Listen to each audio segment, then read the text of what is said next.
Okay, guys, I'm reading the chart of the 9th of August 2020.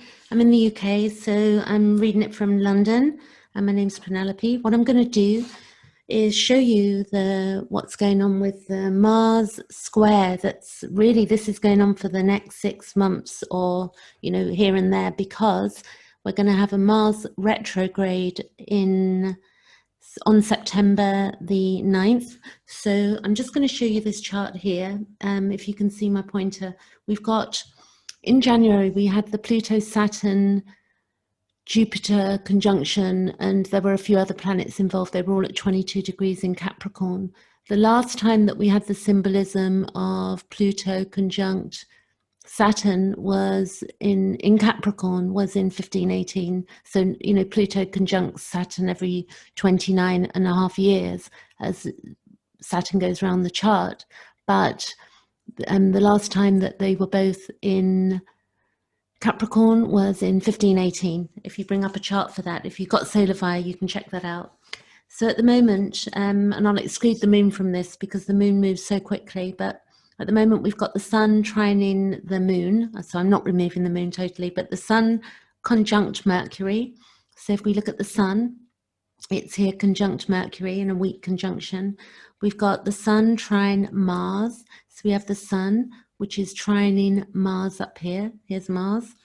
Then we've got the sun, which is an inconjunct to Jupiter. So the sun inconjunct to Jupiter. And then we've got the sun square Uranus. So the sun is square to Uranus here, okay? So as this chart moves through, I'll exclude the moon and then we'll just look at the Mars now. Mars square Jupiter. So we've got Mars squaring Jupiter. Then we've got Mars squaring Saturn, Mars square Saturn. And then we've got Mars square Pluto, Mars square Pluto. So Mars, I've heard it said, is a bit like a can opener. It activates the planets. It's our subjective reality. We have emotions and feelings and desires, and we want to move a particular way. But I'm going to read to you what each of these means. So let's go with the transit Mars square Saturn at this current time, what this aspect means for humanity. So the Mars square Saturn is where we are impatient and we may encounter obstacles and constraints. Traditional methods, our superiors and our conservative ways of thinking will frustrate us. So, the advice is try to concentrate on the long-term positive effects of the work that we're doing now. And some of us are not working, but whatever the inner work we're doing as well, where we've been restricted, we're coming to terms with what it's like being in a human body with Saturn, which is to do with the bone structure and to do with karma and to do with teacher and also the patriarchal rules and things where we might be feeling stuck. So we're going to try and concentrate on the long-term positive effects of the work we're doing on ourselves and not what is going on in this moment so much. So it's like looking ahead.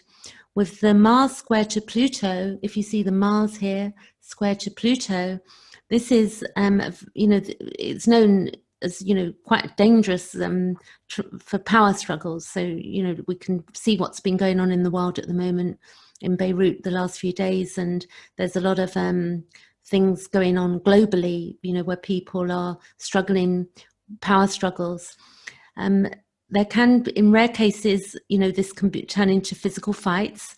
It's where our pursuit of domination can give new powerful enemies, so we can create enemies. This is the collective chart, by the way. In our own chart we would look at it in a different way, but the same aspects to our own chart aspects.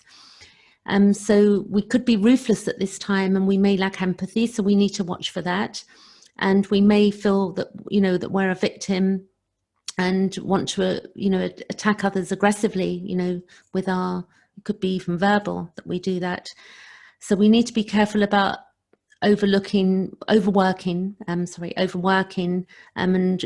be easy on ourselves at this time, so that we've got, we're doing things in a proper way, looking after our own health and safety issues within our own lives.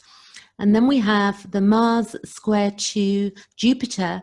And this aspect is suggesting that we be careful of the tendencies to brag and also not to be arrogant. And also this can provide us with great energy that we can use to promote ourselves constructively if we focus in the right direction. But if we follow plans that are too grand and miss the important details, then our efforts are wasted. So we can begin to see how this works together. And then when I'm going to show you how far this is going on. I'm going to move the chart now. And we've got also the Uranus to the Sun, which is, very combustive as well. So we can see from this, there's other stuff going on, but I'm not going to go there. This is just the Mars square. I'm going to go weeks ahead. So today is the 9th of August because I'm in the UK. You might be a bit behind if you watch this before it's your 9th of August. It might be the 8th where you are. So if I go a week ahead, I want you to just watch these squares here.